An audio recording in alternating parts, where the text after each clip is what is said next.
You're listening to the Bird Dog Babe podcast with my mom, Courtney Bastion. Most people that have come with us that have been new to the sport are always amazed about, how hard it is, just the physical component of it. Like we are hiking like these hills and we start at the bottom and we're like, okay, we're only going to go this far. And then you get in the birds and your dog pulls you up another 200 yards and pretty soon you're at the top and you just climbed 1,000 feet. And it's like, why are we here? How in the hell did we get here? And then the reflection of it, it's like, wow, we're here. And the dog work is so cool. And there's definitely appreciation, but there are definitely people that have not come back for a second time. Hey, bird dog babes. My name is Courtney Bastion, and I am obsessed with all things bird dogs. And I'm here with you to share the stories, experiences, knowledge, and opinions from the women and a few guys in the industry that are killing it. I'm a Wisconsin girl living in a Montana world. I'm mom and 2 incredible kiddos, wife and occasional assistant to a pro gun dog trainer, traveling the U.S. talking about canine nutrition while hunting, breeding, and competing with my German wire hair pointers and Bracco Italianos. As someone who started hunting later in life because I wanted to give my dogs the opportunity to do what they were bred to do, I'm here to help inspire, educate, and connect women to get their bird dogs out in the field and experience a bond like no other. So pour yourself a glass of wine and get ready to be challenged and encouraged while you learn. This is the Bird Dog Babe podcast. A big shout out to the people and partners that are helping me keep the MP3s rolling for this podcast.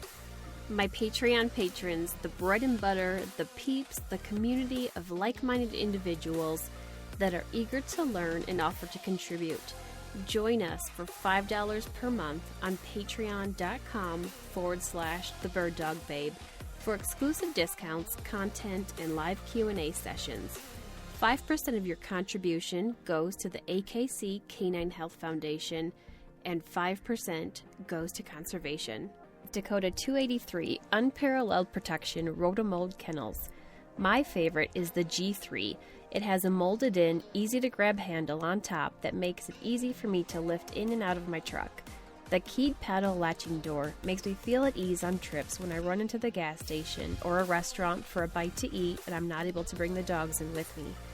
Go to Dakota283.com and use promo code BIRDDOGBABE for 10% off. And by Siren, shotguns for women. Siren carries the only full line of women's shotguns. They are dedicated to providing the equipment and knowledge that make shooting and hunting more enjoyable and less stressful. Newer seasoned hunter, Siren offers multiple options that fit right out of the box. No more compromises. Go to sirenusa.com and check out all the options available for upland, waterfowl, sporting, and trap shotguns. And while you're there, say hello to Julia, Siren's new 12-gauge sporting that is one of the most stunning shotguns I've laid my eyes on. Also by Big Frig, roto-molded coolers with heavy-duty latches, dual stainless steel lock plates that double as bottle openers. They also have dry boxes, tumblers, and growlers. And my favorite, the ability to customize the tumblers and coolers. Head to thebirddogbabe.com/bigfrig to view the wide array of sizes and colors available. There's a Badlands cooler, perfect for your way of life. If you haven't signed up as one of the Bird Dog Babe Patreon patrons yet, you should. We had a great live session this past Friday on training the reliable retrieve. The digital course with bi-weekly live Q&A sessions will start mid-February. If you're interested in more information, send me a message or shoot me an email at thebirddogbabe@gmail.com. I'm stoked about the Patreon patron sessions planned for this year, so stay tuned. My guest today is Carla Gibson, who I will in the future refer to as a badass chukar hunting extraordinaire and addict. Carla grew up hunting and navigating the hills of chukar country. It takes an elite athlete to have the strength, endurance, grit, and a bit crazy to chase after those red-legged devils every weekend of the season, like Carla does. Not to mention a partner and dogs that are just as on par as her. This is one of the most difficult sports to be successful at, and I'm grateful that Carla was able to join me for an episode and willing to answer my abundance of questions. All right, let's get after it. Hey, Carla, welcome to the podcast. Thank you very much for having me. My thought process was, I wish I would have had this conversation with you before I went chukar hunting for the first time. But then I'm like, if I had done that, I may not have asked these questions that I'm just so anxious to ask you, because I wouldn't have known. Yeah. So yeah, there's so many people that I feel like the chukar hunting community, they're hardcore and they love it. And so like, what is it about that reels you in and makes you keep going back? Because after one weekend, I have sore shins, sore knees, and like, you crazy people do this every weekend. Yeah, crazy. Exactly right. I feel bad for Craig, the poor guy. He's like, we don't have to go every weekend this year, do we? And I'm like, no, we can like take a weekend off. And he's like, oh, cool. So out of like the 15, we get to have one weekend off. Okay, thank you. Yeah, I think that, generally speaking, the crowd of people we hang out with, we all have similar characteristics where we're very competitive people by nature. And it's the challenge. I've said this to multiple people that ask me the same questions. Why in the hell do you guys do this every weekend? It's hard. It's physically challenging, but it's so rewarding. And I think that we've been super fortunate, especially this season. Craig and I both have, our dogs are working very, very well. And so that makes you want to go more too, because you have this adrenaline rush. Your dog goes on point, you run over behind him, and the bird's flush, and you drop a bird, and it's like it all comes together like this dance. And it's like, I don't know, it's something super romantic about it too. So, but it's not easy, that's for sure. No, it's, and I was like cursing the bacon cheeseburger and the 2 blue moons I had the night before. Right. Yeah. I'm usually the one at camp that like, I'm definitely the mother hen around our bird camp. Everyone else has a lot more fun during the night than I do. I'm definitely first one to bed, but I'm also first one to rise in the morning, because I like the first hill we climb. They're down there sucking air, throwing up the whiskey from the night before, and it's like, I don't want to be that. It's hard enough when I'm not hungover, but trying to do it hungover, it's miserable. So when you say that you camp, are you like camping out in the hills? What are you doing? Yeah. So typically, we are fortunate. We have a couple different options. So I forced Craig to buy a toy hauler this year, which has been a game changer, because now I have a shower and I can wash my hair every night, which is huge for me. But we also, for the last couple of years, we had a jumping jack trailer, which is like a canvas tent. And yeah, we camp out and try to get as far away from other people as possible and set up camp and hunt right from camp, which is very convenient and nice. But yeah, no, it's rugged. We've had a couple of hunts this year that, it's 0 degrees at night and the high is 12 and blowing and rainy. And I'm very fortunate to have a trailer. Oh my gosh. Yeah. Yeah. It gets super nasty out there. Winter hunting, When is like winter starting, the snow? Is that starting December-ish for you guys out there? Theoretically. So this year, as like the last actually couple of years, we've had very mild winters, which has been pretty unfortunate for multiple reasons, but theoretically we should have snow on the ground right now. And starting in like middle November, we should be consistently hunting in snow, especially. But man, we'd have had very dry winter so far and very warm winter. So, we live in Bend, Oregon, and we have had traces of snow on the ground in town. And usually we would have, 3 to 4 inches dumps here and there, throughout the winter. And same in the hills. We just haven't had any snow. We've had some rain, which makes it a mucky, muddy mess. But yeah, we should be hunting in snow right now for sure. Are you putting tracks on or like snowshoes on when the snow's covered the hills? No, we don't. And people do. And I just feel like I'm going to hurt myself even worse. I can't imagine. I fall down all the time. So maybe I should have them on, but I rely a lot on sagebrush and juniper trees from when I slip and fall to catch my fall. And carefully I'm super cautious in the hills. I really pay attention to where I step because we've all slid like face down, face plants. I mean, bruises and cuts from falling in, not even snow, but just trying to walk in these steep hills often. So first, tell me, like, when did you first start hunting? Is it something that you grew up with, or did you start later on? Yeah, I was fortunate enough. My family is my dad, my brother, grandparents, everyone. I grew up in a hunting family. When I was super young, I went on my first deer hunt with my grandma, and that kind of just developed that culture in my lifestyle. I got out of it, when I was in high school. I was really into rodeo, and I played college sports. It's kind of took a backseat to that. And then I was really fortunate that I moved back to Central Oregon, and my brother lives here, and he kind of put me under his wing and got me really into chukar hunting. He had a lot of free time on his hands. I was fortunate. He had some really good dogs, and so we just kind of started to go a lot, and that really kind of burned a fire in me that, I had gone a handful of times with my dad and brother growing up, but it kind of changed in my later years. I think I really respected the dogs more and the terrain. And there's something about being in the hills when you look around and what you are able to see, the sunrises and the sunsets, this country these birds live in is just magical. And I think that the older I got, the more I appreciated every aspect that chukar hunting really brought to my life. So even though I started at a young age, it's definitely been in the last 7 to 8 years, it's been a huge part of my life. Did you have bird dogs growing up as well?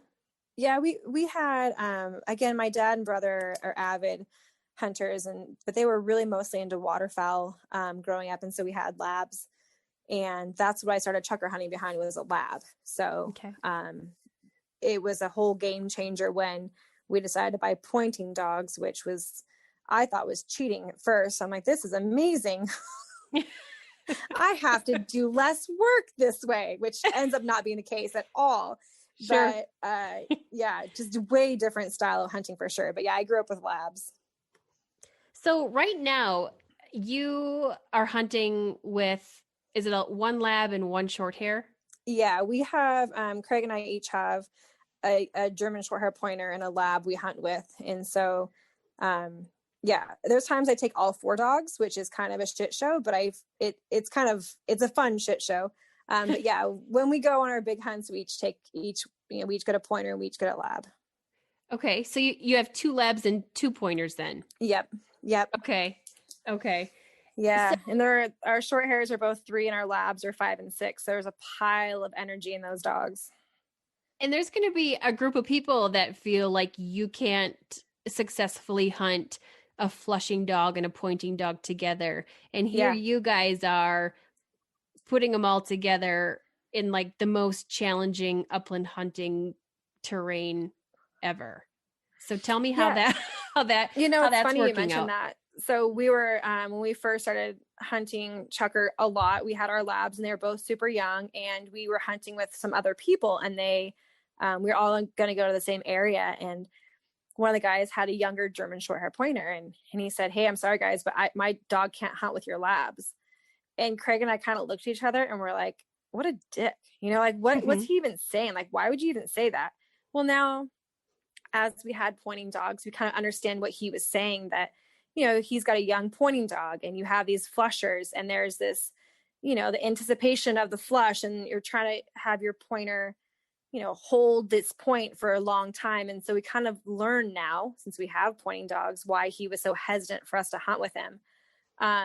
But I don't know if we're successful as we could be, but what has happened is our labs have learned how to honor a point. So we'll be hiking along, and my lab is Jessie, and she's super great little hunting companion, and we talk a lot and eat a lot of snacks together. And then my remote goes off, and it tells me that Frank is my short hair. It tells me he goes on point. And so I start walking over towards Frank, and Jessie will see Frank on point, and Jessie will sit down, and I will walk through the point and walk through the birds and flush the birds. Hopefully at that point, a bird drops to the ground, or 2, And then as soon as that shot happens, the lab and the point are released and bringing back the birds. So we have been very fortunate to develop a somewhat controlled environment, I guess.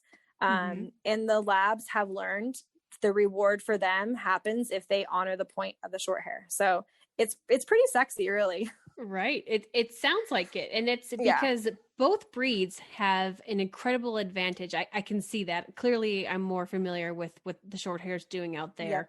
But having the lab there as well, it just seems like a really nice complement to that type of hunting.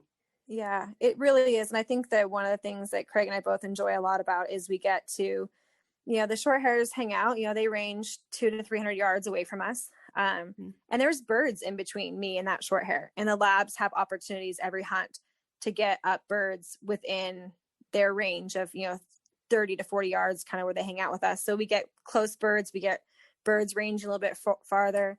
And, and the advantage Craig has, his yellow that he hunts with is one of the best retrieving dogs I've ever seen. She runs down every wounded bird. She's got more drive. It's so incredible to watch these dogs complement each other. It's pretty cool.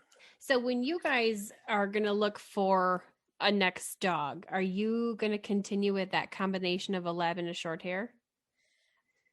We talk about that. I think that one of the hard things that Craig and I both feel is both of our labs are our first dogs we've had, our first grown up adult dogs, and they're pretty hard to replace. They're both very, very special. He's very hesitant to get another lab. I think that we'll always have short hairs. The breed they're just funny, they're goofy, and they do serve a huge purpose in our lifestyle. And I don't know. That's a question that's been in our household a lot lately is, are we going to get more labs? Because they're great dogs. We love them. But I'm not sure. I don't know yet. Are you doing any other upland or waterfall hunting besides the Chukar? Unfortunately, Oregon does not have a ton of public land that holds pheasant, which is one of our other, major upland birds here. And we get into quail quite often, but that's secondary usually to our Chukar hunt. But we just don't have a lot of opportunities. So we don't waterfowl. I don't do well sitting in a blind at all. And so that's not my jam. But we just don't have a lot of opportunities to hunt other birds. Like I said, public land pheasant in Oregon just doesn't really exist. What about ruffed grouse there? Yeah, we actually do. So grouse season is open during Craig's a big archery hunter. And so when he's out archery hunting, I will be taking the dogs up in the mountains and getting them conditioned. And we do some grouse hunting for sure. So is it mainly just you and Craig hunting? Are you hunting with any other women, or do you find that you're usually the solo woman in your group? Yeah, I've been super fortunate. This year I've actually, because of social media, have had other females who upland hunt reach out to me and actually have joined us on some of our expeditions, which is really cool. It shows the kind of women they are to pack up their stuff and drive to the middle of nowhere with random people and come hunting with us. And I would say they're definitely lifelong friends now, which is pretty cool. But no, typically I always say there's always room around our campfire. If anybody wants to come hunting with us, there's always room around our campfire.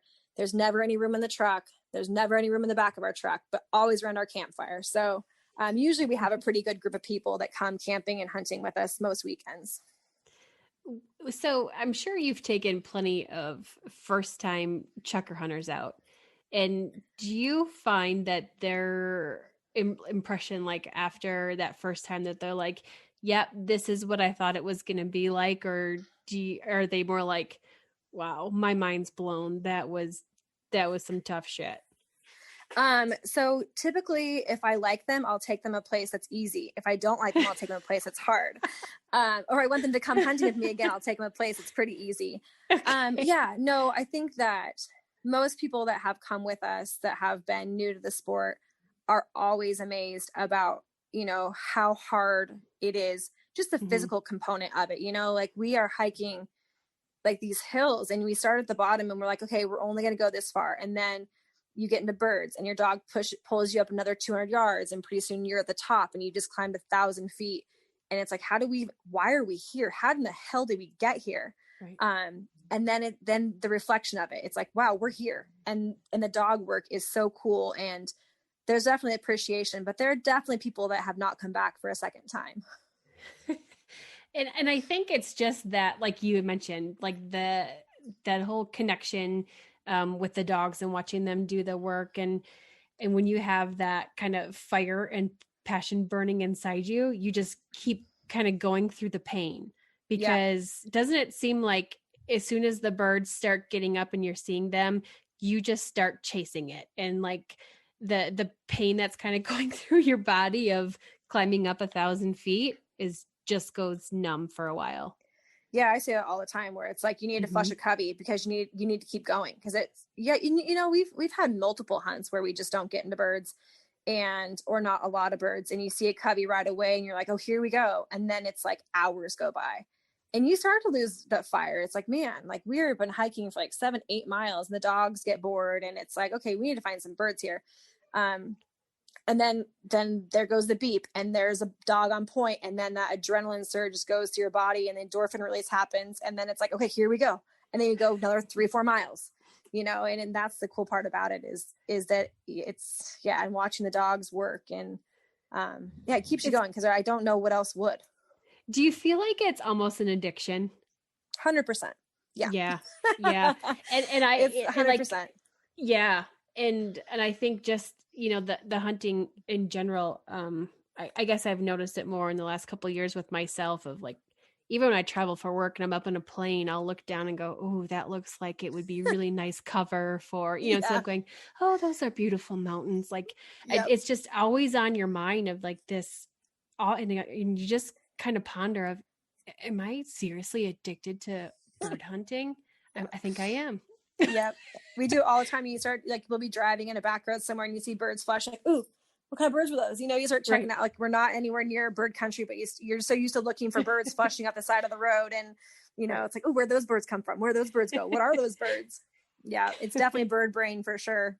Yeah. Even on the last day we were there, we were walking on a path to start climbing up on the hillside there.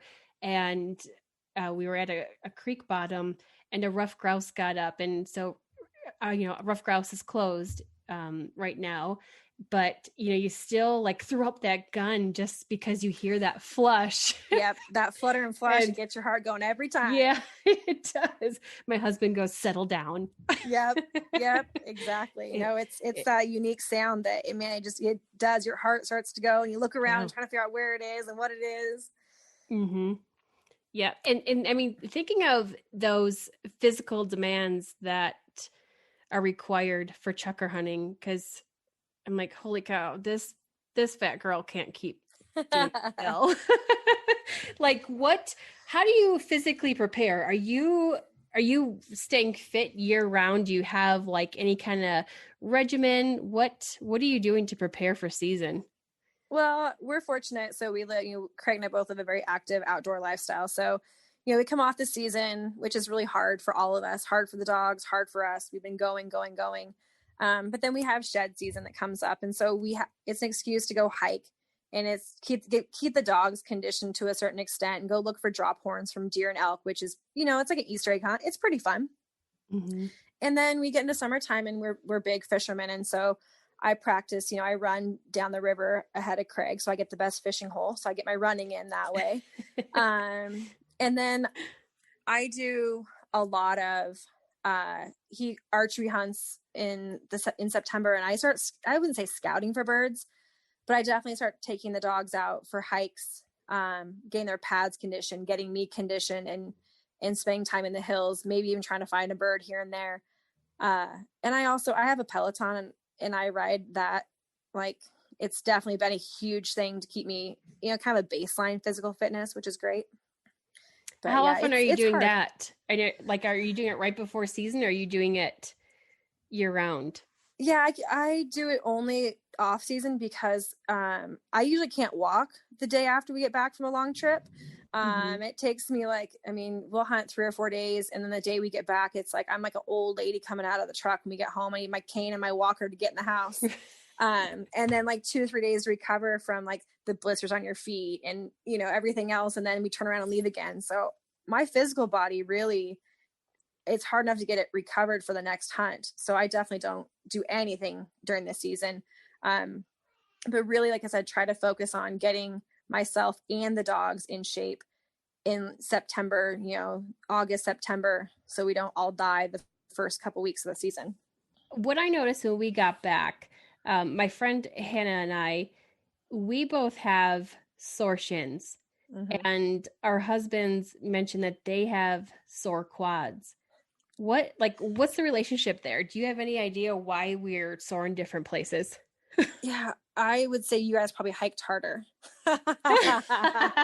Well, Hannah did because she's semi mountain goat, but yeah, I think that, you know, honestly, like the biomechanics of physically moving, I say like there are things about me that I get super sore in certain areas, and in Craig and others, I think that I got really short legs. I take very short little steps and I walk through the hills at a much slower pace than everybody else out there. Which is why I usually hunt by myself. And so you just get sore where he's out there like running basically, and he gets sore in different areas because I'm very, like I said, methodical in my steps, like a little mountain goat. And Hannah did bring that to my attention. She was talking about so the Sherpas that climb Mount Everest, that when they're climbing, they're taking those little steps. Like I look at, you know, our Pasifino horses versus like a quarter horse. So which it looks like they're exerting way too much energy for the amount that they're moving, but it's so same thing. They're those little maybe I'm just steps. actually really efficient and skilled. I just thought I was really slow, but maybe there's a reason for it. Yeah, totally. And because I found myself taking large steps, thinking I'm going to cover more area with less energy putting into it. And I just don't think that was the best option. Yeah. Well, like I said, mine's not really by a choice. I just have really short legs. So I really don't have an option. I mean, it's like step and slide. You're doing the Sherpa method in it, which exactly. Yeah. So really scientifically proven to be very effective. It is. You're genetically predisposed to be a professional chukar hunter. There we go. Perfect. I like where your head's at. So like when you're looking at new locations or even where you found success, are you determining how steep hills are of like, look, this isn't going to be something I'm even going to consider tackling? Yeah, I would say there's a combination. You know, we have found piles of birds in flats. You know, they're near a steepy area or a steep rocky area, but they're actually like they'll hang out in bowls or flat tops of these ridges. And there's places that have been, you know, we find very steep places, we find birds, and we found flat places. But I think that one thing we really try to look out for is we won't hunt areas that have big rocky cliffs. And birds probably live there, and probably a lot of birds live there. But I always say death by dog, you know, like we've got, as mentioned, one of our labs is just a driven retriever. And I just have this fear, if we find birds near that rock cliff, that dog is going to go and find that bird. And, you know, you hear about hunting accidents all the time, and we just don't want to be a statistic. So we really try to stay away from any area where if a bird goes down and our dog goes after it, their safety is number one. So, but we found, like I said, we found birds in, you know, I'm like walking in a flat area and coveys will flush up from flats. So I've never heard of a flat area. Like we're, okay. Like so like tops where of can fingers. I find those? Yeah, fine. So really what you do is you have to, one of our friends, he talks about he only hunts the tops. And so basically it's like you have to hike a really, really steep hill, and then you get to the top and the birds will hang out. They can fly over these steeps, but they hang out on these tops with thick cover. And he's a very successful hunter, and he hunts tops as much as he possibly can and gets to walk. And I side hill all damn day, and he gets into twice as many birds as I do. Yep. Really? Hunt smarter, not harder.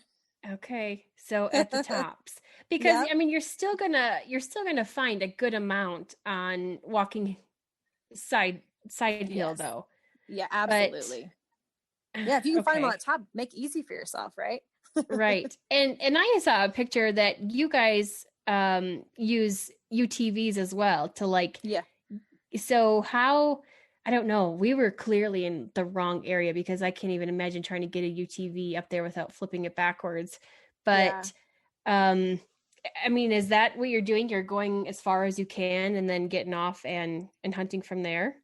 Yeah, so basically, we do that. Yeah, so we take our trucks in as far as we can go down. You know, we'll have basically only public land, and we're lucky to have a lot of roads in the public land that we hunt. So we take a truck as far as we can go, unload our side by side, take the Ranger as far as it can go, and then we hike from there. So huge advantage, really, because you just get to go further. We still do 10, 12 miles a hunt on foot, but we just get to start where the birds live, or you get to go further away from where other populations that people can get to. So the bird population hopefully has a higher density. It's not any easier. We have to hike just as hard, and our dogs have to work just as hard. We just have a greater opportunity, like I said, at birds that haven't been pressured, because less people can get access to this area. Right. Are you finding that they're way more jumpy when they've been pressured more? Oh my goodness. Yeah. I think that, Okay. we've had a real struggle this year. And I think that because we've had such a mild winter, and because people have had the opportunity to work from home or not working at all, people have really been hunting a lot more. And so the areas that we have typically gone that we haven't really experienced pressure birds before, birds are now flushing 40, 60 yards away from our pointing dog, which is barely in shot range, so which has created us and forced us to even go further and hike harder and deeper into areas that people can't get to, because we want to have a chance at killing a bird once we find them. And if they're always wild flushing away from your dog, then that gets really old really fast. Yeah. So let's look into like some specifics. So somebody that's never been chukar hunting before, is there an ideal elevation that is going to be more optimal for getting into birds than not? It's funny, me and Craig and one of our friends were having a really hard time finding birds, and so we asked Suri that question. And she says that between 3 and 14,000 feet in elevation, you can find chukar. So I've never found birds at 14,000 feet. I don't even know where that would be in Oregon, but I would say, typically we're hunting 35 to 4,200 feet in elevation is where in Oregon we're finding most of our birds at. Okay. Yeah. And I think, as like we were around 33 to 42. Yeah. And that seems to be about right from Okay. from the West Coast. That's kind of what we're finding too.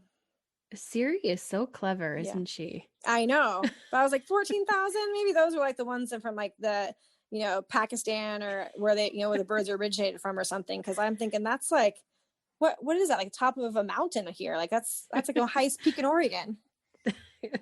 I'm not willing to climb that. I think I would just pass that up. Right. Exactly. Helicopter lift to the top of that thing. What about location varying from early season to late season? Are you still going to stay around that same elevation? Well, I would say in general, yeah. The birds, obviously, they need a couple things to survive. They need cover, that's habitat protecting them from predators. And they need steeps, rocks, and they need water. And so typically early season, the birds are going to be lower near the water source, because that's where they have to go back to water. Late season, when we've had rain, we've had snow, you can look in the rock bowls through all these rock outcroppings, and there's water being held in that. And the birds can live off of that. So they don't have to come down to their water source like they do in the summertime. So, but, they'll still be on the same hillside. They'll still be on the same peak. They just will be higher and lower in elevation for that. Are you looking at specific sides of a slope? I think I was told south and west facing slopes. Does that sound about right? Yeah, I would say basically I don't pay attention to that at all. I look for cover. Okay. Sometimes the south facing slope gets hammered with the sun, and so that the vegetation will be more sparse because it gets dried out faster. But, really, I don't pay attention to which direction the sun's coming in on. I look at, the birds, obviously a south facing slope in the really cold time of year because that warms them up. They're trying to survive in this temperature. So that makes complete sense. But yeah, again, just looking at where they can have protection from predators and where they can fly off of a cliff to protect themselves from me shooting them. What about with the sagebrush? Is that going to be something that is a common source to find them in, or is that just kind of touch and go where it can just be cheatgrass and some rocks, or will there always be sagebrush there? No, not necessarily. No, I think that cheat in rocks and grass and other, desert vegetation holds them just as well as sagebrush. But sagebrush is definitely, helpful for them because the bushes around here get so tall and so big, they can definitely scurry around underneath there and run around without being seen by hawks and other, birds trying to eat them. And are they feeding off that as well? Do you know? I don't know. I think that to some degree, they probably just eat the grasses below it, especially when there's snow on the ground, because the sage can provide such a big canopy to protect that snow from, keep the vegetation, easily accessible for them for their other food sources. When there is snow on the ground, like what I noticed this last weekend, there was snow on the north facing side. Would it have been a better option? Would I have found birds over there, or would it have been safer to stay on the side without snow? I would say that depends on how much snow, right? So if they can still get grass and food, they aren't really scared of the snow. But once their food source gets covered up, they're going to shy away from that. They're not going to hang out in the snow. Not saying they won't be over there, but they're not going to hang out in coveys and just sunbathe in the snowstorm. They're definitely going to come. Like I said, they're looking for heat, trying to stay warm. So I would say the better chance would be into a south facing slope with sun on them versus a north facing slope with snow. I think that the extra challenge of trying to stay on foot of snow totally. It's just not so much worth it. I mean, there was a covey that came up when I was walking on the side hill. I was going where did I have been facing north, and a covey got up and one bird flew up and past me. So I turned towards the hill and took a shot. As soon as I did that turn and shot, I hit the ground hard, and I was like, so many times that exact same thing has happened to me. It's like the rainbow shot, and it's like you turn and swing, and it's not even just snow. It's like you're standing on rocks, and all of a sudden you're sliding down, shooting from the ground. I'm like, how in the hell did I get down here? Right. So that's a normal thing. Okay. Yeah, good that's to know. For me. And I'm the mountain goat. I'm designed for this thing. So yeah, if that happens to me, it's got to happen to everybody. Oh my gosh. And you just go, all right, well, did I hit that or not now? And so you send the dogs out because you don't know. Worry about, do I have a gun? Do I have a shell in my gun? Am I bleeding? Is anything broken? Right. I mean, likely I did not hit that bird. If I'm on my butt on the ground, likely that bird's still alive. Oh gosh. Carla, I just don't know. It's so odd because I'm like, that was the most challenging hunt I've ever done in my life. Like no questions asked, but these last couple of days, I've been so obsessed with wanting to learn about it and wanting to go back, and just do better. And I'm like, it's that.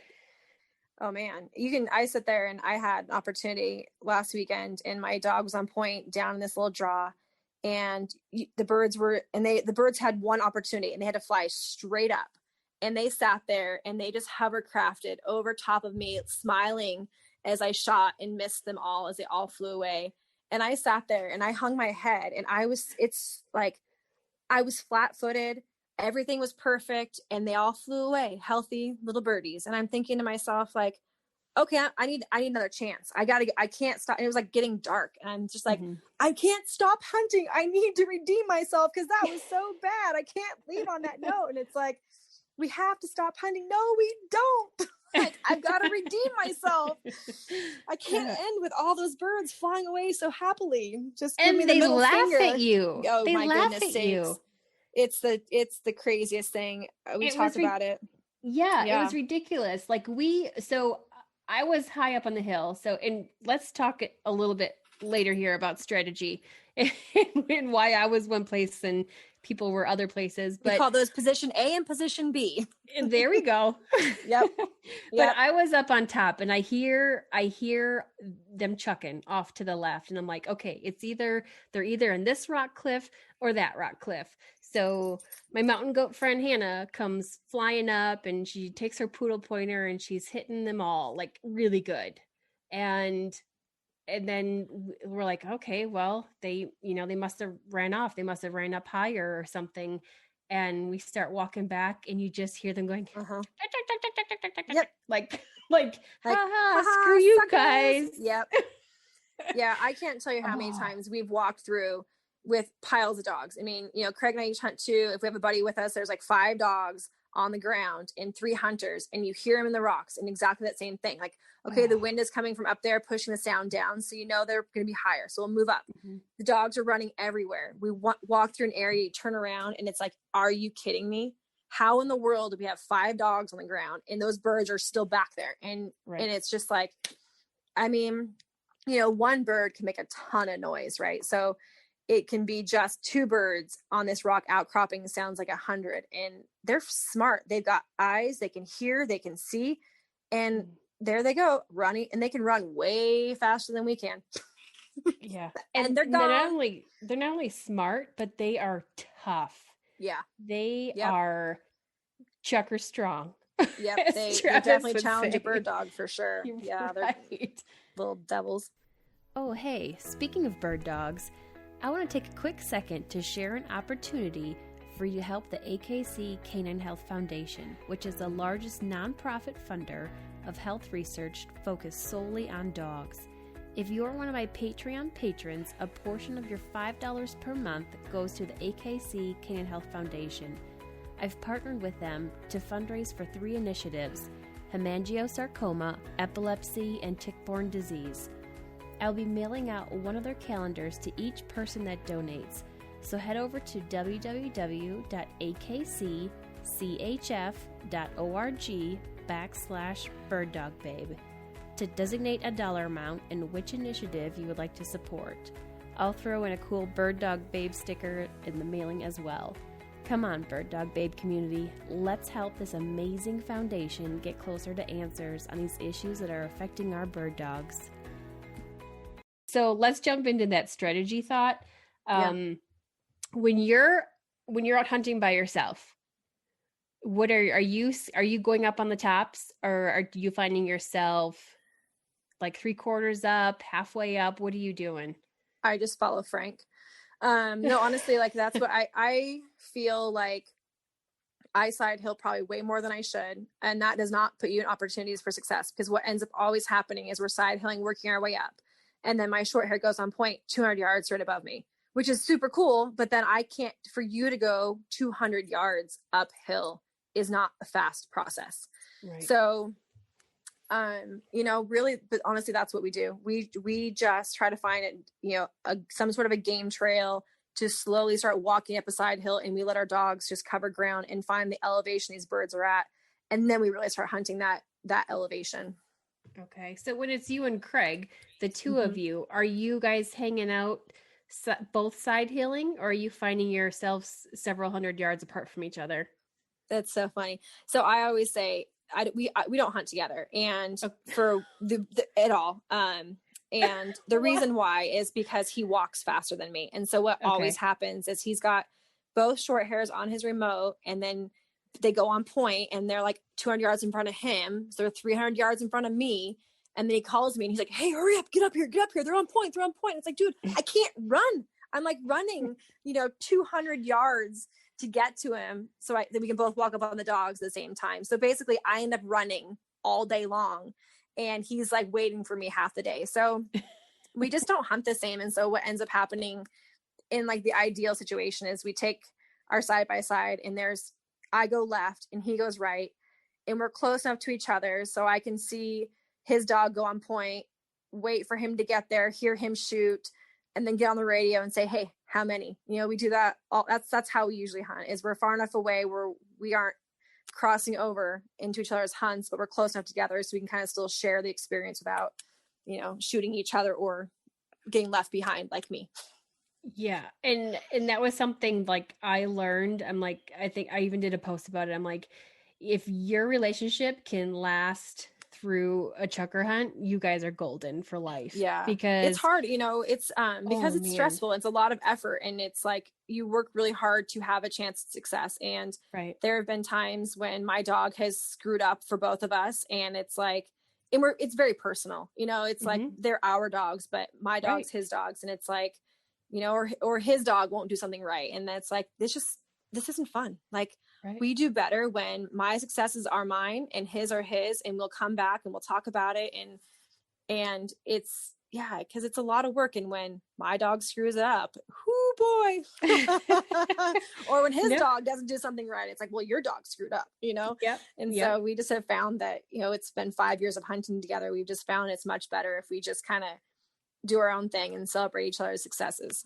Right. And I found, because I do so much hunting by myself with my dogs, and it's so when you add that other element in, and first of all, our problem is we have one Garmin Alpha, so which I'm used to taking and knowing exactly where my dogs are. I have them on my watch, but when he had the Garmin Alpha in his hands, and he is like, I have no idea where my dog is. I can't see it. And so I'm calling it, and then he comes to me, and then I hear my husband's hitting him with the tone, and I'm like, stop toning my dog. Yeah, he's right here. Yeah. And that's a problem too, is we have a dog crossover where, I tone and my dog goes to him, or vice versa. And so that's another thing that's really been important is we have to stay far enough away where our dogs that we're hunting they know where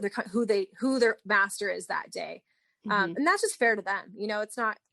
There's so many times when, well, like I said, we'll cross over in the field, and I look down and I've got his black short hair next to me, and I'm like, Craig, you gotta call Timber back because he's right here with me. And then he's, Timber's trying to find dad, and he's got, it's not good for them, So that's kind of why we've decided that we have to have his and her bird dogs, his and her alphas, and we just kind of do it independently. And plus, having that many dogs on the ground and in the same area, we've done it before, and it's just hard to be successful. It's a lot going on. The birds can hear it. They can hear both of us. They can hear all the dogs, and our success rate is much, much higher when we split off. I find that so interesting, Carla, that you're talking about that, because it's so interesting with strategy purposes, and we do the same thing.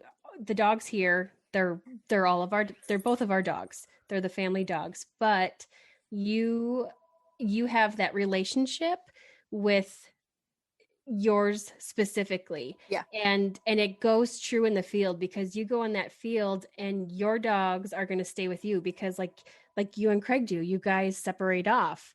Yep. And so if that dog is more bonded with one person, they're going to go with that person. Yeah.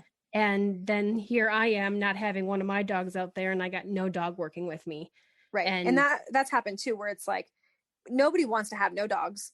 That's not fun. And that can happen where it's like, oh, they all pulled to one person because they sent me, and then all of a sudden I got 4 dogs, and I'm like, well, I don't want 4 dogs right now. So, and we learned that when we got our pointers, especially. Like the labs aren't as big of a deal, but especially with the pointers, it just made it, like I said, it made it more successful for us for hunting purposes, but also just for working the dogs, that's what we're trying to do. And so when each of you are putting both of your dogs down on the ground at the same time, I mean, you're obviously, like you said earlier, you're conditioning them to be able to work on that terrain. And I mean, I know our terrain here is different from that. But I feel like we did a really good job conditioning our dogs, both physically and their feet this year. But holy cow, our dogs' feet were torn up. Yeah. And we dropped, I think, 9 dogs total. So 3 dogs in 3 days, 3 different dogs. Because not one of them would have been able to go a full day, 2 days in a row, or even with a Yeah. day off. Yeah. So, I mean, are you finding that similar, or can your dogs go 2 days in a row for the entire day? Yeah, I think that, yes, both of our short hairs are both 3 years old. Frank is the one who I hunt behind. Timber is who Craig hunts with. Frank's a little bit bigger, has a little bit bigger chest, a little bit bigger lung capacity. And he, towards the beginning of the season, 2 days, and they're pretty zonked out. Right now, we've hunted him 4 days in a row. And he's solid. He'll still, he'll do 20 miles on day 4. Timber is a solid 3-day dog right now. He's a little bit smaller, Wow. and so it takes him a little more energy to do that. But when he hunts just as hard, if not harder, than Frank does every day. He's just a little bit smaller, so it just takes a little more energy for him to do that. So he's definitely a little bit, day 4 for him is pretty rough if we needed him to. Is that the short hair?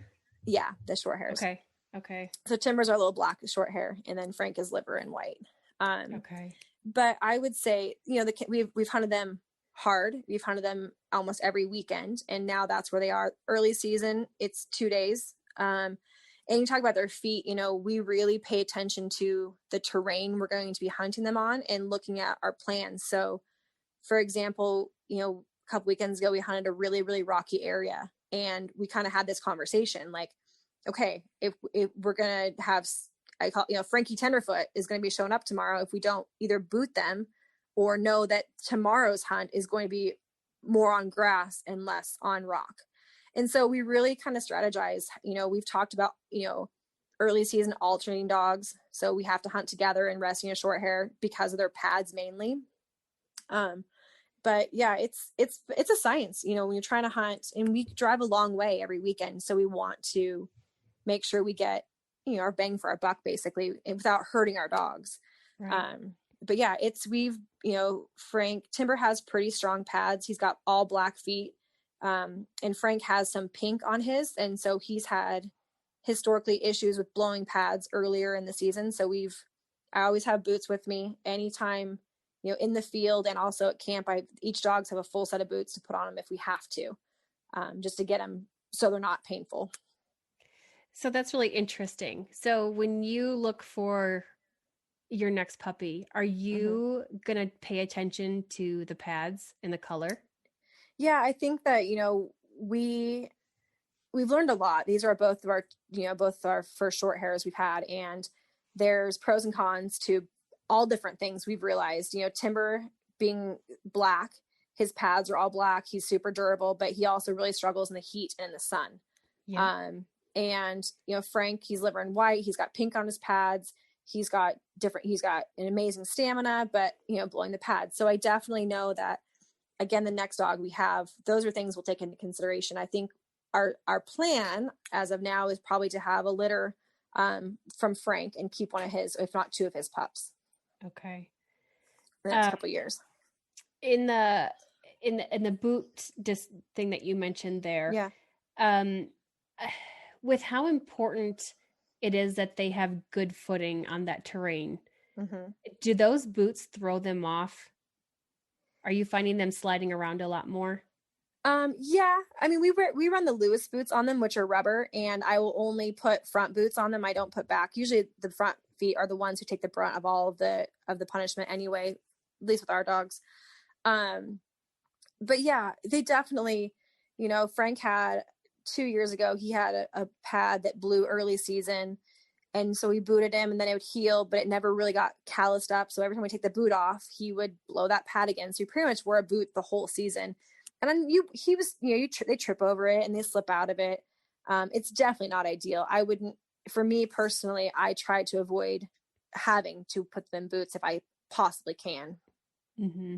But sometimes it's necessary. But, even around camp, if they're tender footed, we'll put them on just so they can walk around camp without having to be painful. Right. Are you hunting them? Can you hunt them every weekend then, if you're giving them a couple days off during the week? Yeah, I haven't missed a weekend yet. And Lord. Yeah. And some of them are big trips. Some of them, there's a couple areas that are a couple hours from town. And really what happens is our dogs, you know, we come home, let's say Monday, they're really tired on Tuesday, recover on Wednesday, Thursday, they're bouncing off the walls again. So for me, I take them hunting close by just to get them out. You know, they're not super hard hunts and we're not really expecting a ton of bird activity, but maybe a covey here or there. But yeah, really, you know, 3-4 days rest and they can hunt 3 to 4 days again. So I'm thinking of somebody that would be coming from out of the area with 1 or 2 dogs and, you know, would be planning on taking a week-long trip out there to do some chukar hunting if they've never done it before. I don't know. Do you have advice on what they could do to prepare their dogs for that? Or, I mean, because we all want to drop, if we have 2 dogs or more, right? My husband and I like to put at least 3 dogs down at a time. We feel like that's a really good number for the 2 of us. Yeah. But somebody that has 1 or 2 dogs and is planning on hunting for 7 days. Yeah. And you can't, I mean, would you advise them to not drop both dogs at the 100%. Same time? Yeah. And like I said, early season, Craig and I talk about, you know, if we're going to hunt 4 days, we need to rest a dog. It's always like, who do you want to rest though? Because they're both such unique hunters that bring such a bag to the table. It's like, well, we don't really want to rest either of them, but if we want to hunt the whole time, you know, especially before they're conditioned, you have to, because, you know, we have buddies that don't hunt as often as we do, which doesn't really say much because we hunt all the time, and they have a couple dogs and their dogs are one and done. You know, they have 2 dogs, they'll hunt for 3 days, and 1 dog can hunt 2 days and 1 dog can hunt 1 day, and that's it. And I would say, unless you're as avid as we are, that's pretty much what you should expect from your dog. Especially, you know, chukar hunting in some of the areas that we do, it is hard on them, and it's a disservice to them to try to push more out of them without getting them hurt. They're your buddies, you know, we don't ever want to see them hurt. And I think that's where we kind of screwed up a little bit, because day 1 we had the A team. On day 2 we had the B team, and on day 3 we put in the bench warmers. Yeah. And, you know, I wish we had kind of mixed that up a little bit and put a bench warmer with one of the A team dogs, or and we have the same thing, you know. Last year Craig Shorthair had a pretty rough start in his early career of hunting, and so we had our A and B team as well. And so it's like we tried to do the combination of, okay, we're going to hunt our strongest lab with the weakest short hair, and then vice versa. And now we're super fortunate where all of our dogs are, I mean, Timber is becoming, he's as steady as they come. He's a phenomenal bird dog now. And, but now that the other problem is, who do you rest? You know, they each bring such a great thing to the table when we go hunting with them. It's like, I don't want to rest any of them. I selfishly want to hunt both of my dogs every day, because what the joy they bring me is just amazing. So, you know, it's definitely, like I said, for us early season, we have these conversations all the time about what our strategy is going to be, so we can hunt the whole weekend without hurting our dogs. Right. And don't you feel that, that you would have a higher success rate with the more dogs you have down on the ground? I don't know. I think that sometimes, you know, personally, I feel I've hunted all 4 of our dogs, and that it's a lot of energy. It's a lot of movement. It's a lot of dog. And again, the birds have ears, they have eyes. And I think that can cause, you know, unless you've got great control of our dogs, which we typically do, I think that, I mean, I would hunt 2 dogs, and that's probably all. If I was idealistic world, if I hunt all 4, it's only because I'm trying to get them all exercise at the same time. But I think that it actually hinders my ability to actually get into birds, because of the pressure the birds can feel with all those dogs. What are the ages of the 4 dogs you guys have? Our short hairs are both 3, and our oldest lab is 6, and our other one is 5. Okay, so you have young dogs, because I was wondering if you do any kind of pain meds like before and after the hunt. Yeah, we don't. We every once in a while I have Vetprofen that I'll give them on the 4th day. You know, if we hunted 4 days just for the ride home, because they get, you know, we're driving, you know, 4 to 6 hours everywhere we go. And I know, like I said, how I feel getting out of the truck when we get home. I need my walker to get to our front porch. So I will give them, vet profin, which is like an ibuprofen for dogs, before we put them in the crates on their way home. So they're not stiff and sore when we get them out of the crates when we get home. But other than that, they don't really need it. What about the days that you're hunting? What kind of feeding schedule are you doing? Are you feeding them in the morning before you go out, or are you holding off? Yeah, our short hairs, we don't feed in the morning. Okay. And our labs, typically, they're so food motivated anyway. In order for us to get any sleep or get anything done, I usually give them like a half a cup so they stop bothering me for food. But no, we usually feed our short hairs just in the evening, unless we are going, on a long drive for the morning. But even then, I don't know, there's been a lot of talk and of people who, worry about twisted stomachs of all the food in their stomach. And we've never experienced that, but I don't really want to. So I'm, and they eat just fine in the evening time.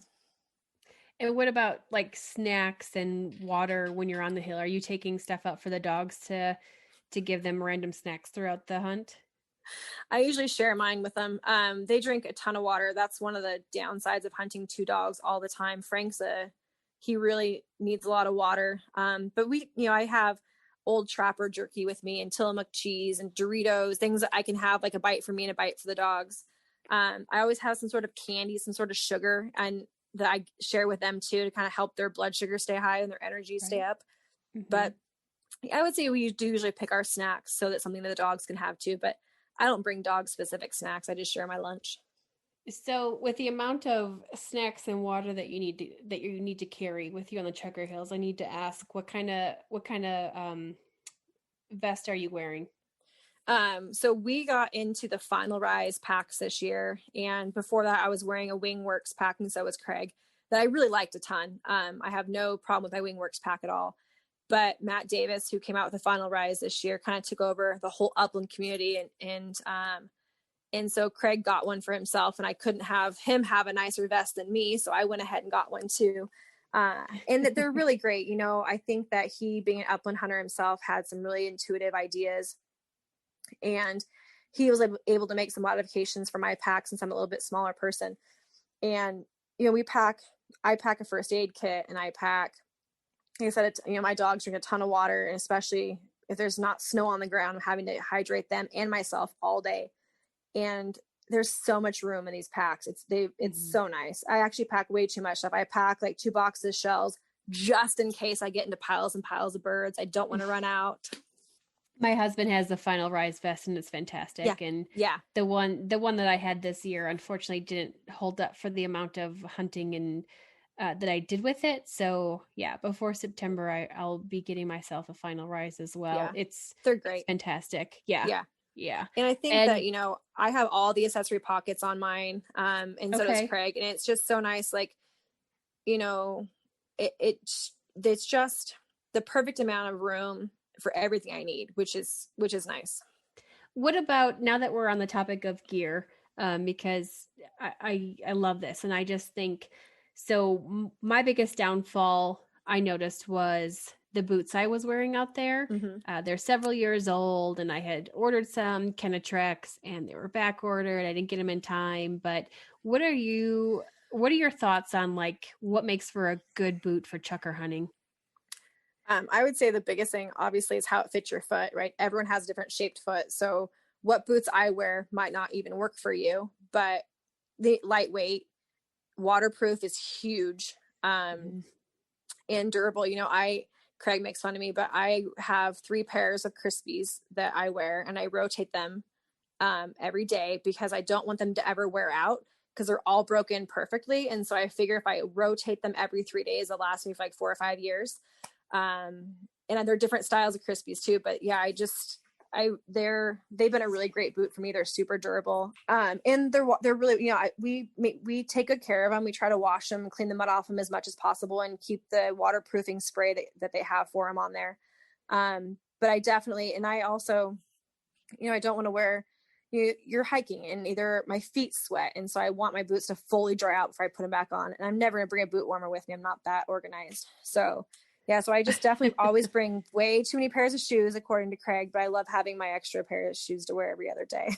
Are you wearing like the Crispies that you have, are all three of them a higher boot, like that goes above the ankle? They're all the ankle boots. They're all ankle boots. Yep. Okay. Okay. Yep. And I also wear gaiters too.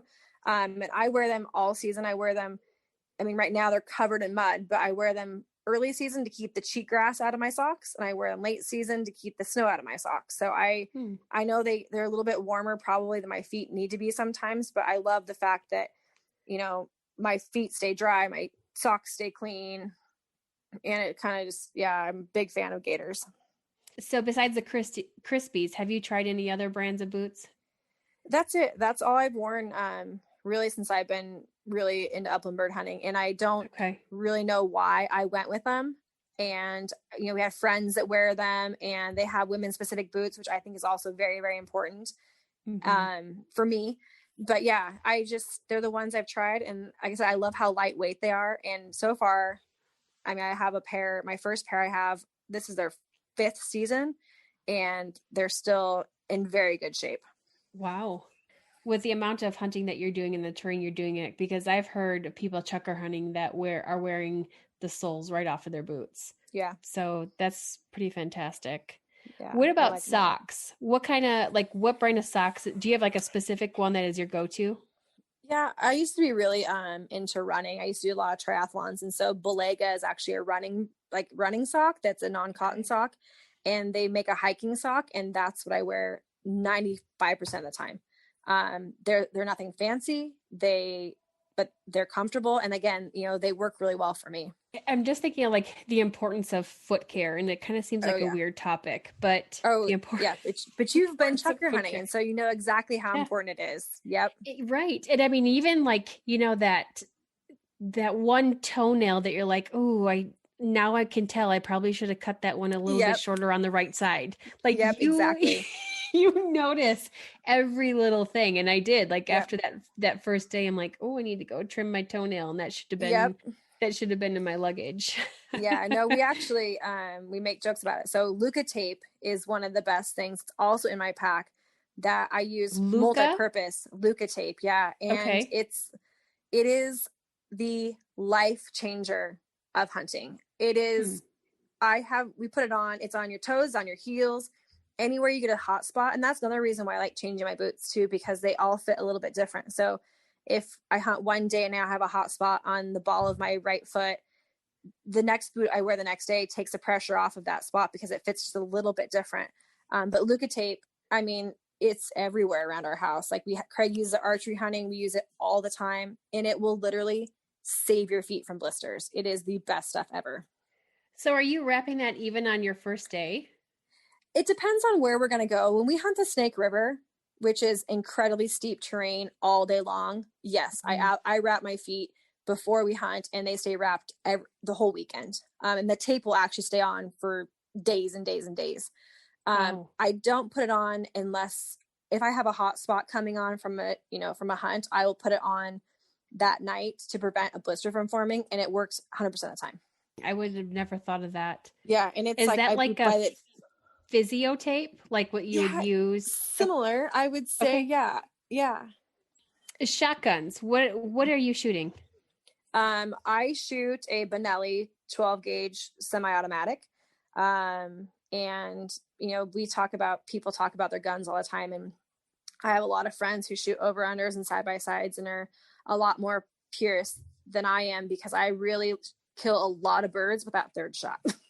and if we didn't have a regulation here, you know, in Nevada, they don't have a plug in their guns. They have no shot limit. They can shoot 8 times they want to. And I'm just like, man, if I just had 5 more shots, I could have killed one bird. But no, we shoot some automatics, and, you know, I shot a 20 gauge for the first couple of years. And I kind of felt like, for me, I want every chance I possibly can have to knock down a bird. And I'm not as good of a shot as I probably should be. So I want the power, I want the higher BBs, and I want that third shot. So that's why I shoot a 12 gauge. So chukar have like a really interesting flight pattern too. Like I found that they fly like that shot that is low and away from you, which is like my worst shot. Oh yeah. I think every one of their flight patterns is my worst shot for my success rate this year. It's like the left to right's a bad shot. The right to left's a bad shot. The rainbow over my head's a bad shot. Unless they're like flying like straight away from me, that one I've got dialed in. But I mean, like the average hunter, we're used to these birds going up. Right. Yeah. And so like the whole thing is like in South Dakota, you want to wait to shoot until your barrel is in the blue, meaning it's above the grass and you're seeing sky. Right. So it's safe from not shooting your dogs. But here it's like you're on top of the hill, they get down below you and they're right next to your dog flying straight down and out. Yep.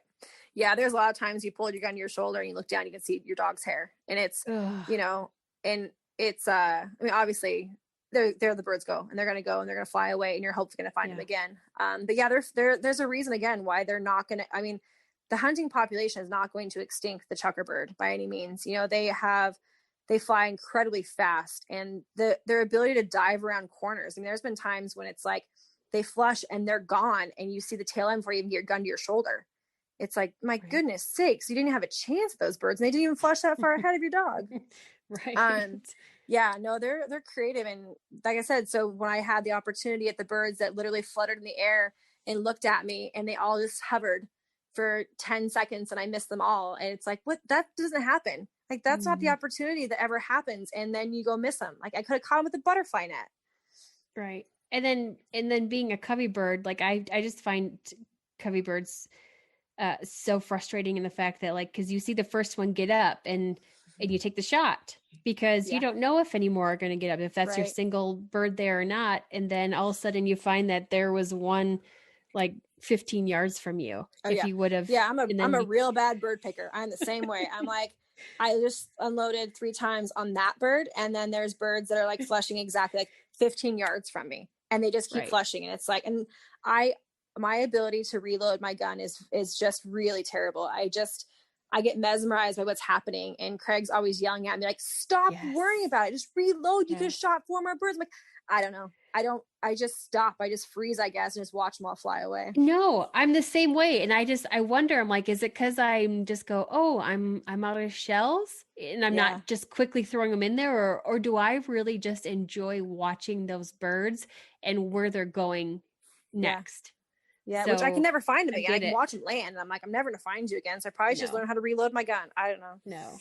Because just when they land downhill, when you think you know exactly where they landed, they've already ran up the entire freaking 1,000 feet before. Yep. At 30 miles an hour. Exactly. Right. What about like chokes? Are you changing out your chokes from early season to late season? Yeah. And this is something that I actually did for the first time this year. And I think that, we talk about pressured birds flying before and that's the reason why. And I would say my success rate this end of the season is much higher than it was last because of that. There's birds I have a full choke in right now. And I think that I have definitely killed more birds because of that, because I have that extra little bit of reach out and get you. Unfortunately, I've also been able to shoot birds too close, and then there's nothing left to bring back because I don't let them get far enough out, and the birds just explode. So I haven't quite figured out how to really adjust my shooting with a full choke yet, but I definitely know that again, end of season, heavily pressured birds, it makes a difference. Okay, what about shell size? What are you shooting? Well, gosh, you can't. I mean, right now. I bought some cases of shells this summer, thank goodness, because you can't find a shotgun shell in the state of Oregon right now. But idealistically, we shoot Kent fast lead 2 3/4 size 6. That's kind of what we shoot all year long. Okay. And they're really fast shells, and not that really matters, but that's just kind of what we've gotten used to shooting. Fairly inexpensive and usually easy to find when we're not in a major ammo shortage in our country. But yeah, they're good shells. Yeah, and that's funny because I was going between, do I want 5s or do I want 7s? And what's going to be, is a 5 going to be too much for them? And now you say 6. I'm like, oh yeah, that would have been a good one. Well, and everyone has, what's funny is we talk about all these things, and as everyone that we hunt with has a different strategy. I have a friend who shoots an over under 20 gauge and he shoots 7s and kills a lot of chukar. And my brother shoots 4s and for everything. And it just depends on what you're used to hunting and how you're used to shooting, because that makes a huge difference. What about the best time of year to hunt? Are you finding that early season is better than late season?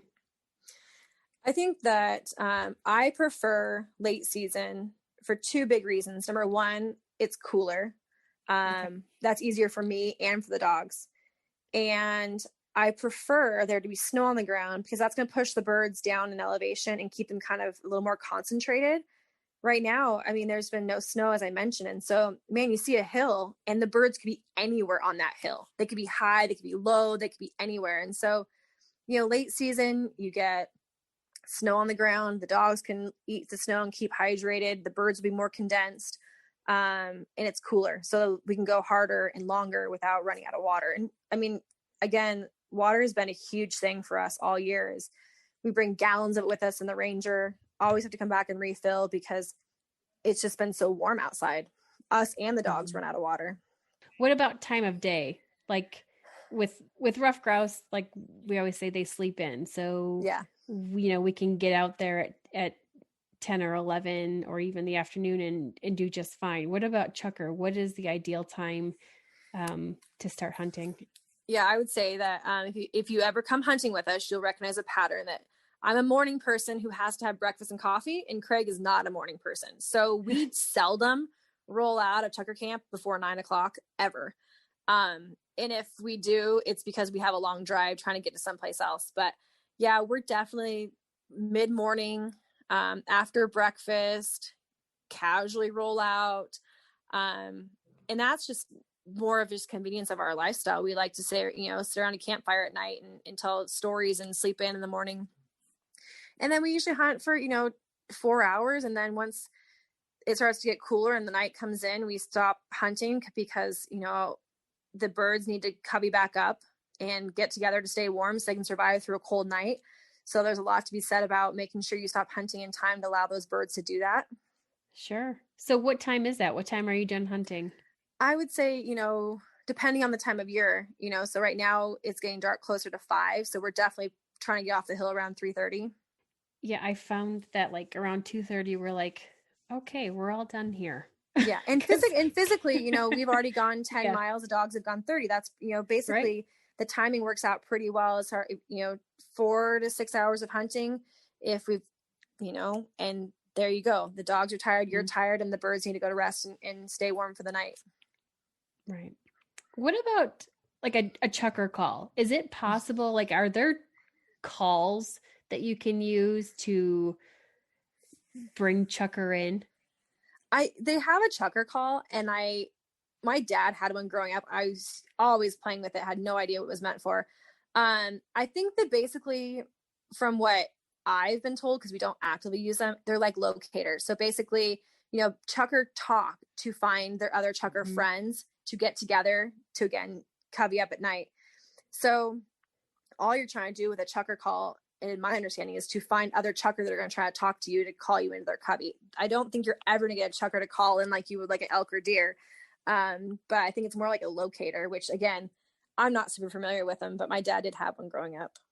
Okay. It's interesting because I had, on our last day there, I was in a spot by myself because my husband just had his dogs out. And so I had no dogs with me, and I was just sitting there listening, and I did hear one that had been separated, and it was calling back with the covey.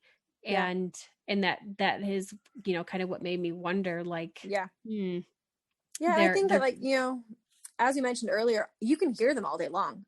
We can hear them talking. That does not mean I'm going to be able to find them. Yeah. It's like, and I hear you. Right. And I was surprised because even like when I thought I heard exactly where that single chukar was, I start going down the hill, and it got up way earlier than I thought it would. And I'm like, well, you just did a good job there. Yeah. and you're going to live. Nice job. Yep. And you can continue to call from your new spot now. Good job. Exactly. Find your friends. Yep. Yeah. So I can't avoid, the story that you had on Instagram today. And I feel that that kind of weighs heavily on your heart on the topic of etiquette in chukar hunting. Yeah. So can you touch a little bit about that? I think you had like kind of a 5-step rule process there. Yeah, and And I actually stole that from Chukar Chasers. So I got to give okay. Damon and the Chukar Chaser crew from Nevada the shout out for helping me with that last night. They actually came up with it, and we talked a bit about it last night. And I think what's hard for me is, again, Craig and I have spent a ton of time in growing up. When we first started hunting together, the spots we hunted were my dad's spots, the spots my dad and his friends went, or my dad and my brother, hunted. So those are near and dear to my heart that, have a lot of sentimental value. So then, Craig and I we hunted those spots, and then you kind of decide, well, I want to go try different areas. So him and I have spent mindless hours on the road and hunting the hills to explore new spots, and people have helped us out. There are some great people who I've met on social media who don't even live in Oregon, who are like, hey, I hunted this area 2 weeks ago in Oregon, go check it out. There are birds there. We're not going back this year, and it's like, absolutely, thank you so much. And here's a spot that we went to over where near you live that we found birds. And that to me is part of the community, which is awesome. What I have a hard time with is when you pull up to your spot that you took someone and there they are with their friends. Sure. Or they're making plans to go to a spot you showed them. And I know they're just birds, and I know that I don't own these spots, but it's really a respect thing for people who put the time and energy and money into finding areas that hold birds. And you shouldn't go to those spots without those people. Go find your own spots, especially, Eastern Oregon. There are piles and piles of areas that hold chukar. Go find those spots, And I think this season, especially, every weekend, I say Craig runs for mayor. He's such a nice guy, and he's always like, people say, hey, where are you guys going this weekend? And he's like, always like, yes, come with us, whatever. And so it's always been people coming hunting with us to our spots. And we got burned, and people are now taking other people to those spots that we have taken them to. Right. And it's like, that's not okay. And, and then they invite their, we always say it's like, you take one person who now takes one person, and now that spot's blown out, and now we can't hunt there anymore because everyone's hunting there and the birds are pressured. And that's just the code of chukar hunting. And then I think hunting for any species, though, it's not just chukar. It's right. I 100% agree. Yeah. And then it's things like when you go there, and we've had, and then, so that was the position I had this morning where I was pretty frustrated with our situation, but then people leaving our public lands, and we drive by garbage, and I just keep thinking, like, who do they think is going to pick this up? Like beer cans and glass bottles. And, Damon and I were talking last night, man, people throwing glass out. Well, what if my dog, cuts her pad on your beer bottle because you decided to throw it at a sign, And so in this year, especially because people haven't been working and they've had a lot of free time, people have been outdoors more, not even just hunters, but just outdoorsmen, and just leaving our public lands like a landfill. And it's just, those of us who really spend a lot of time out in the woods have noticed it. And it's just a reminder, we pick up garbage all the time. So just pick up after yourself, take care of this place that we like to spend all of our free time in, and respect it basically, and fellow hunters. Right. And to touch on that, I mean, my biggest pet peeve and what I just saw so much of this year was shell hauls everywhere. Oh my goodness. Absolutely. Everywhere. Like, constantly picking that up. Right. Yep. Are you that lazy that you can't just bend over and pick those up? Yep. I mean, I understand if you're in like an area where it's really tall grasses and maybe you couldn't find it. Okay. There's exceptions to the rule, but the rule is pick it up. Look, it's pick garbage. It up. Yeah. Right. And when we were hunting this last weekend, when we got to an area, my husband said, there's a couple shell holes right here. We must be getting close to some good, birds, and it's like, it shouldn't be that way. It's not okay. Pick it Right. up. Well, Pick and that's what, it up. what Damon said too in one of his posts. And it was just the same thing. Like, well, now, and Craig and I say this all the time. Well, obviously birds live here, Right. Right. So it's like, thank you for letting us know that birds live here. We're going to hunt this place a little bit harder than we maybe would have because you left your shells for us to find. So thank you. Mm-hmm. Yeah. Right. No, But yeah, that's my little soapbox moment. And I feel like, some of the older hunters that used to hunt with my dad and have kind of like put me under their wing. And that's why they're like, that's why we hunt by ourselves, because, mm-hmm. People burn you. And this is such a precious thing that we enjoy so much. And we love people to come. Like I said, we love people coming around our campfire. Come mm-hmm. to camp with us, but we're not going to take you hunting. But you can go go find look your own area. You can go find your own hill. You can go find your own Right. area to hunt, but our campfire is welcome to anybody that wants to come. Right. And I have to tell you, and that's a big reason why I focused a lot in this conversation on habitat. If people can just educate of look for the south and the west slopes, Right. look for some rock, look for an elevation that's around this. If we can focus more on telling people how to find them, what ideal habitat is, rather than taking them to, like you said, like to your personal honey hole. Exactly. Yeah. And I think that, again, some of the females who I have reached out to or have reached out to me on social media, the part that I love so much about them is they came to camp and they went hunting. Mm-hmm. It was like, we're going to take you to a place that we think birds live somewhere around here. And they independently went hunting from our camp. And it was like, that's what I want. I want people to come to camp and look at a hillside and say, I'm going to hunt that hill because that looks like birds are going to live there. And that's what it should be like. It shouldn't be a guided tour. It should be develop the skills to go figure out where birds are going to live and go hunt them. And there's a lot of times, like I mentioned earlier, we find the most amazing looking habitat and don't find a bird.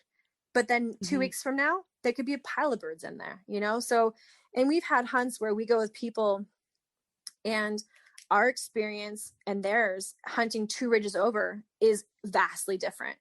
Right. We get into piles of birds and they didn't see a bird all day. And it's like within 2 ridges of each other. That's hunting, Yep. We had that same experience with our friends that went with us too. Yeah. They were literally 2 ridges over, and we got into birds, and they didn't that same day. Yep.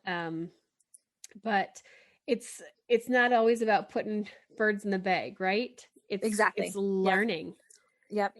It's learning. And it's like we were on the steepest, I was at the point on that last day with the location we went where I was scared. I was scared on the terrain I was on because it was that steep, and I just thought, this isn't right. But we also, even though we didn't get any birds, we had our bench warmers out there, but we had the reward of seeing this large herd of elk. Yeah. And so there's so many other amazing, blessings and sights and things that you get to see when you're out there with your dogs. Exactly. So yeah. Well, and we run into, bighorn sheep and elk and deer and bald eagles and golden eagles. And that's exactly right. Like you sit there and it's like the bird numbers might not be that great right here, but oh my gosh, like how many people get to experience what we're experiencing right now? Right. And it makes you feel very appreciative for what we have the opportunities to do these things. Absolutely. I need to know, because you are like the avid chukar hunter. Do you have a favorite recipe that you're using? We do a lot of chukar tacos, slow cooker, shred them just like chicken. And then actually Craig made a dinner the other night that we saw off of a social media post. And it was some like a buttery chukar, almost like a curry type dish over rice. It was so amazingly good, but we get in ruts and we get to eat the same things all the time because they're really good. Are you guys having chukar like all week long? We typically try to spoil guests because it's obviously not something everyone has the opportunity to eat. So anytime we have guests come over, my parents, his parents, or, family friends that come in from out of town, we always try to have chukar for them. That's awesome.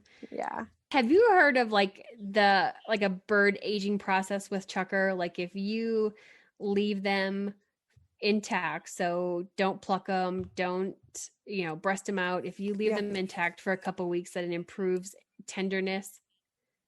I have not heard that. Okay. Is that a thing? I know read that it. We typically, we treat all of our birds the same. We breast them out. We don't pluck them, and we soak them in salt water overnight, which helps take the bloodshot out of them. And then that's it. But yeah, sometimes depends on what kind of dish we're cooking, we'll put meat tenderizer through them. But yeah, no, I haven't heard that. Sounds like it probably would work. Well, it was just one article, and I thought, well, that's worth asking about if Chukar is like some, and we didn't, we haven't prepared any of ours yet. So I was curious of the Chukar that had no food in its crop, the poor starving thing. Yeah. He probably still have a lot of fat on him. Yeah. Yes. Poor little guy. Yes. But our friend's Chukar had the cheatgrass and the long green shoots in it. So it's just kind of an interesting thing to see what these amazing little tough, hardy birds are doing. Yep. Well, Carla, was there anything else that you wanted to touch on today that we may have missed? No, I think it's been absolutely fabulous. I'm sorry. I had so much for you. It's been so much fun. I loved it. Yeah, coming off the hill, I'm like, I have so many questions about what just happened here and like how I can improve next time. And I even didn't take a piece of bread for lunch today, just knowing this might help me be a better Chukar hunter if I skip this carb. I love it. I have new motivations. So thank you so much for all the insight and information you gave today. It was fantastic. And I think it's going to help a lot of our listeners in just trying to become more familiar and maybe a little bit more prepared for some Chukar hunting. And it was something that was on my bucket list to try this year. And just when you think I know this is going to be challenging, but it's even a step higher when you actually get up there and do it. So and that's what makes the reward so much greater too, Yeah, I mean, you're hardcore, and I think I have so much respect for people like you and everybody else that's getting out there every week and doing this, because it is by far the most challenging upland bird hunt that I've ever experienced. Yeah, it's pretty fun though. It's rewarding for sure, and the dogs love it. Yeah, they sure do. How can we find you on social media if people want to reach out to you, want to follow your amazing endeavors that you're doing? Yeah, my Instagram name is Oregon Outdoor Girl. So that's the only social media I really do is on Instagram. Instagram? Okay. Yep. Cool. Got it. Thanks so much, Carla. Cool. I really appreciate our time today. Yes, me too. Thanks for listening to another episode of the Bird Dog Babe podcast. If you enjoyed this episode, share it and tag me and someone that would benefit from listening. Please help me out by giving the podcast a rating and review on whichever platform you're listening from, and hit subscribe so you don't miss an episode. Be sure to join me on Instagram, Facebook, and YouTube. And if you're interested in some Bird Dog Babe swag or gear that I rely on, be sure to check out the store on my website, thebirddogbabe.com. Until next time, Bird Dog Babes, keep them versatile.